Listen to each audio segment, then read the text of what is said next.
What is up, Cog Squad? We are back in the garden today.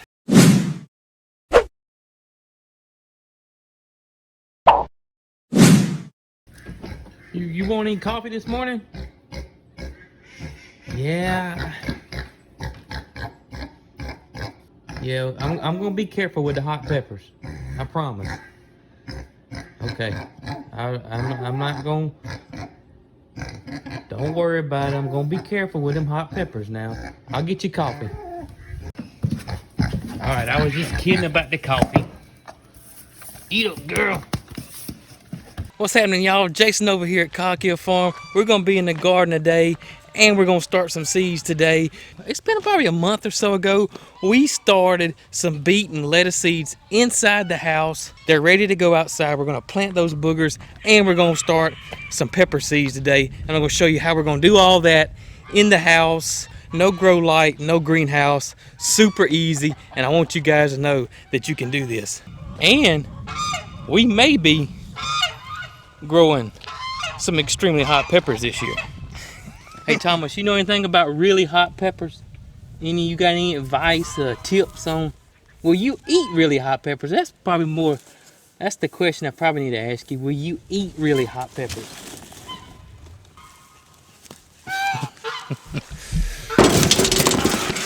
Now check this out. So I got two of those Hoss seed trays that are 162 sale, and I'm fixing to start peppers. I really don't need to use my 162 cell seed tray for the peppers that I'm going to grow. So what I did is Hoss makes these. This is the 24 cell seed tray, and this is going to be perfect. And they got two kits that'll be perfect for smaller applications like this.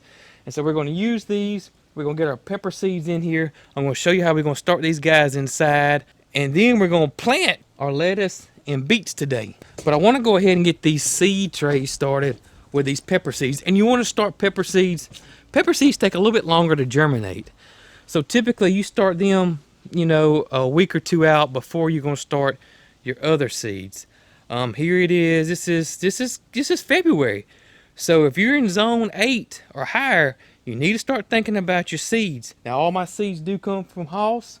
They're great folks.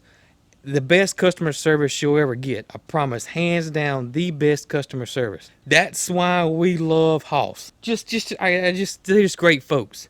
So we're gonna get these seed trays started. Now, if you were to get the Hoss kit, it comes with everything you need.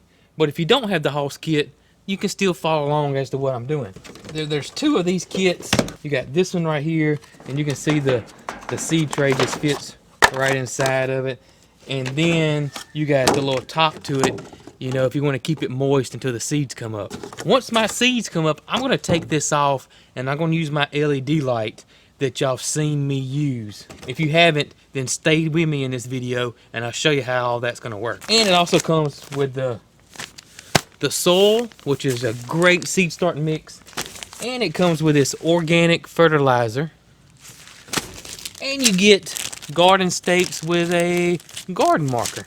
The other one they got is similar but just a tad bit different, and it is this big tray here, which these trays are awesome. And then you use your 224s in there if you want to, like that. And again, it comes with seed starting mix, and you got this giant dome right there. Bada boom, bada bing. And again, I will use this when my seeds are trying to germinate. Once they germinate, I'll take this off. And all this is going to do is it's just going to provide a nice moist environment so the water in the trays don't evaporate so quickly. So that's what this is going to do for you. Because moisture is key when starting your seeds. You don't want them to dry out, but at the same time, you don't want them sopping wet, because what that'll do is that's going to cause perfect environment for diseases to set in if it stays too wet. Now, show you guys what we're doing. Got me a pot here. Now I'm going to go ahead and dump my soil in this pot. And it comes pre-measured out, so this is 5 quarts of soil here. And then you add organic fertilizer. And this is pretty much composted chicken manure. I just want you guys to know you don't have to have a greenhouse. I've been doing this for a few years now, and it works. And I've gotten better and better at it. Those LED lights work. More on those later. I'll get more detail about those, but LED lights work. So we're gonna go ahead and pre-moisten our soil and get it in these trays.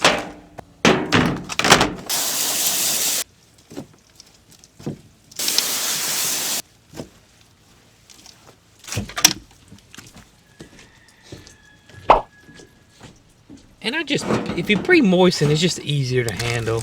I don't do it sometimes because I get in a hurry. And that peat moss is so dry and it kind of repels water at first. Once you get your mix in there, it's kind of hard to get it evenly moist. So it's just a lot better if you do it this way. Don't have to. I want to pack this in just a little bit. Once you just put your tray on top of there like that. Now that you get it a little bit tighter. And you really want to use a good seed starting mix when you start your seeds. It's sterile.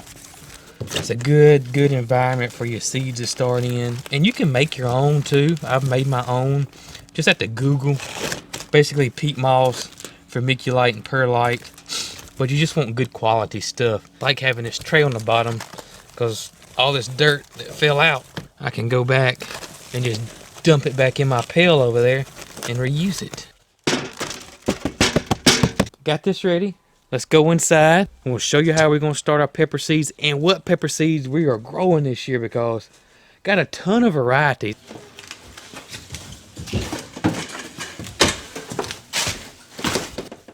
$24, so we got 48. What's 48 plus 48? So we got 96. All right, so this is what we're planting. Mini bell peppers, touchdown bell pepper, Santa Fe grande pepper, Mamma Mia rosso pepper, Brazilian orchid pepper, banana peppers, Tabasco peppers, Durango, I can't say that next word pepper, Mamma Mia Galileo pepper, lemon shrimp, coconut shrimp, pepper shrimp. And then Travis over there sent me these ghost peppers. The thing about pepper seeds is they just take a little bit longer to germinate. What you can do is you can throw them in the freezer for a couple of days, or at least a day or two, and bring them out and put them in there, and that'll help them germinate faster, which I probably should have done, but I didn't. We're gonna go ahead and plant these. I got a heat mat we're gonna put these on, and I'm gonna put that dome over it, and I really don't think I'm gonna have too much issue with germination with them. I think we're gonna be fine. I had read that this Brazilian orchid pepper was great for salsa. It's got some heat, but it's not too bad. And the banana peppers, we'll make pepper sauce out of these. We love these on salads. Just banana pepper is like a staple down here in the South. People love them some banana peppers. Heaven to Betsy what I'm gonna do with these things, but I am gonna grow them.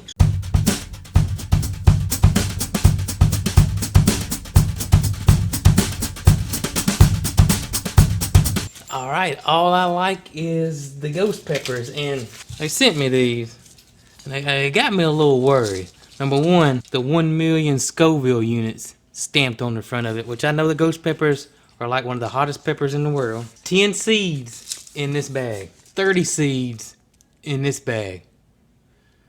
That sure is a red flag right now. These things is hot, so I'm going to have to suit up.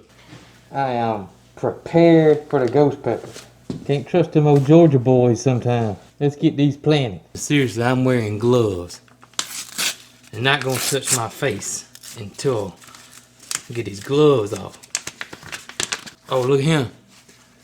They in this heavy duty, thick bag in another bag. Look at there. You can smell them.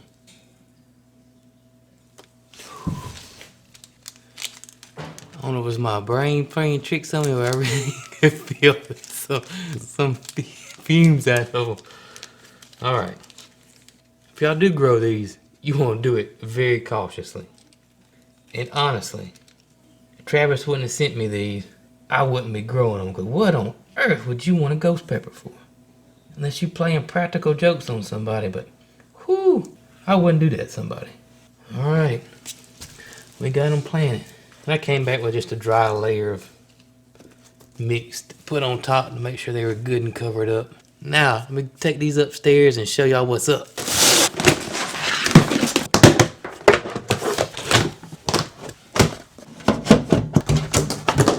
Alright, you can see that I put my top on here. And like I said, once they germinate, I want to take this top off. And these tops were a little short for the little markers. So I could have cut them off, but I decided to just lay them up here like that. As long as I put them right back in the same spot or just lay this over here, they shouldn't get mixed up. The only one I don't want to get mixed up is this one. This one right here, I do not want this row right here. We don't want to get mixed up with nothing. This one. I got these on a heat mat, and your summer crops are going to need warmer soil to germinate because they are summer crops. So I got these peppers on a heat mat. I did a little bit of research on it because I can't ever remember what's what. And you want to be somewhere around 65 to 75 degrees. I think they said optimal was around 75. I got my thermostat set on 75, and I'll watch it. If I think it's too hot or something, then I'll come on down with it. This is what we're going to do once they get up. I got two of these because two of these will fit over these just perfectly. This is a LED shop light. I bought these from the Walmart store. Okay. Here's what you're going to need. You want daylight. That's the spectrum color you want. It's called daylight. And you want to make sure it's at least 2,500 lumens or more. Typically, these are going to be around 5,000. This will get your seeds up and ready to go outside. And you can use this. It usually takes, 4 to 6 weeks before your seeds are ready to go outside. Give or take what seed it is, what the temperature is, all that kind of good stuff. But I've been doing this for a few years now, and y'all have seen my garden. If you haven't, I'm fixing to show you some that are ready to go outside. It's beets and lettuce. Those were started this exact same way, except I didn't use a heat mat on those. Usually your winter and fall crops are not going to need a heat mat because they need lower temperatures to germinate. Unless, if you live in Alaska and inside your house is cooler than mine, then I can understand that. But we're in zone 8. We're in central Alabama. But back to the light. This right here, I'm going to put this. I'm going to take these covers off. I'm going to put this here on top. And usually I'll just stack me up some books because this light really don't put off any heat. And I'll stack me up some books. And key is you want that sucker as close to that plant as you can because you don't want them to get leggy. The plant to get leggy is because it's reaching too far for light. The light source is too far away. So with this method here, you can get your light source right on top of that seedling or your plants. And then as your plants get taller, I just stack more books up. That's just what I do, and it works. You don't need one of those high-dollar, expensive grow light setups to start seedlings in your house. This LED light was $19.99 from Walmart. I got two of them. That's 40 bucks. They're LED. They'll probably last forever. Now, as my garden continues to grow and I see that I need something bigger, I could buy two more of these, add on the table, or eventually maybe one day I'll get a greenhouse or a hoop house. But in the meantime, I'm just going to do it like this. Now you know how to do it. And I will show you guys the progression of these seeds. And also follow us on Facebook and Instagram. And I post a lot of updates on stuff like this as well. More of a daily thing than a weekly thing. So I'll keep you guys updated. And I'll show you how I'll raise this light up and how these seedlings are all doing.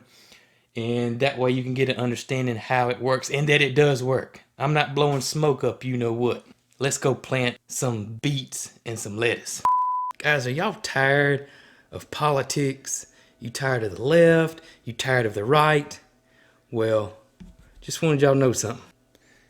Peaches for president. She's bringing pork back into Washington. It's a new shirt we got out. It's over on our Teespring site. There's a link down below, and I'll put a link at the end of this video if you guys are interested in peaches for president. Alright, so this is where we're going to plant our beets, right here.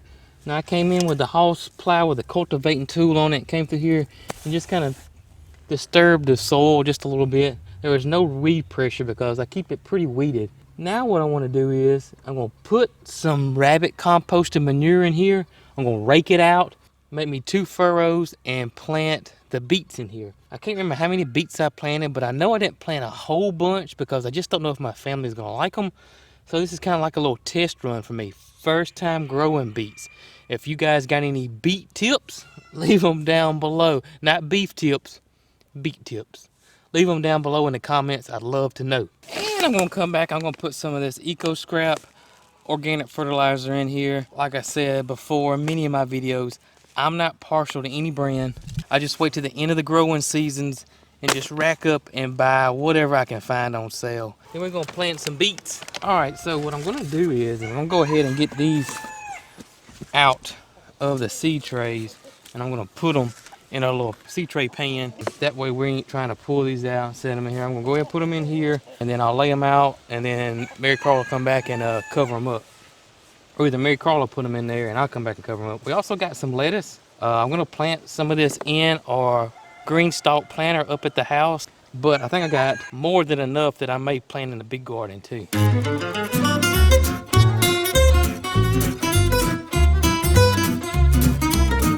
The chickens think you throwing out chicken feed. You better shut this gate before they come in here. Now my little buddy has talked me into planting the lettuce out here in the garden, and whatever's left we're gonna put in the green stalk planter. So we're gonna plant 1 row of lettuce here, and I think we can probably get about 20 of them in there. And she just got through throwing out some eco scrap fertilizer. Yeah, the chicken thinks it's chicken feed. I'm trying to shut this gate one-handed. All right, we're just same process. Threw out the fertilizer, the organic fertilizer, and we'll come back and smooth it out. You think we're gonna put some rabbit compost in here? Yeah. Okay, we're gonna put some rabbit compost in here, smooth it on out, get our Hoss tool, and make us another furrow.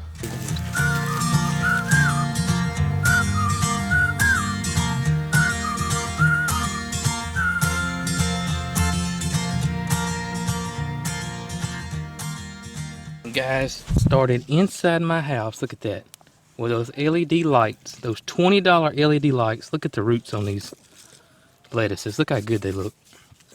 I'm telling you, anybody. I think this is the best looking. That one looks good. Anybody can start seeds. No expensive grow lights, no greenhouse, just a cheap LED shop light, and look at there. All right, let's get these bad boys in the ground. You want me to set them out and you bury them? Okay. Yeah, I want you to. Just make sure you put the little thing in.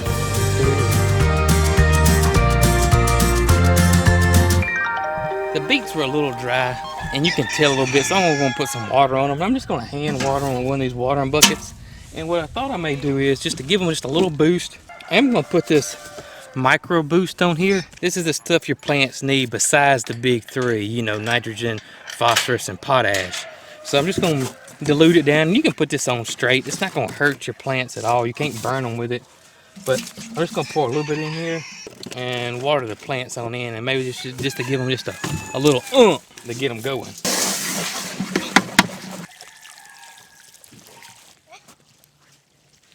All right, give those guys something to drink and just a little bit of nutrition at the same time.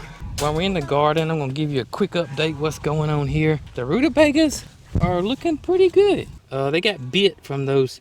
I think we had 3 nights in a row in the 20s and they got bit, but they withstood it. This is our lettuce that we got from Alabama Grown. It's about the end of its rope. Plan on doing is using this bed here and kind of right through here where I'm at now for potatoes. You can see the carrots are really coming on strong. Mary Carl, you want one? Yeah. Okay, let's see what they look like. This is a yellow one. Yeah. And it's small right now. We are getting some carrots this year.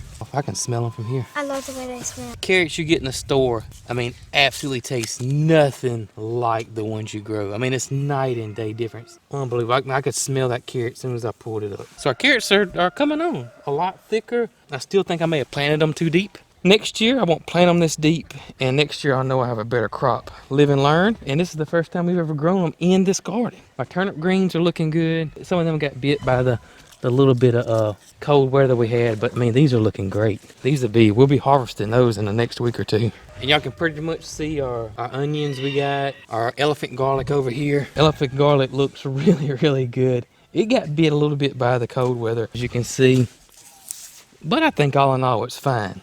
Now this right here, those all top turnips, cut these a couple of times already and just come right back. And we're gonna cut some more here in a few minutes because we're gonna eat some more. This is our green stalk planter, which we have been using big time. I mean, look at our parsley. I mean, it's made it through 20-something degree weather. Ain't that something? I'm gonna tell you guys, we have thoroughly enjoyed this thing. If y'all ever decide to get one of these, be sure to use my promo code because that will save you 10 bucks. The promo code is down below, but it's Cog Hill Farm, and that'll give you 10 bucks off. And look, my time's still going. In the summertime, we put flowers and herbs in it. Love this thing. Self-watering. It's just awesome.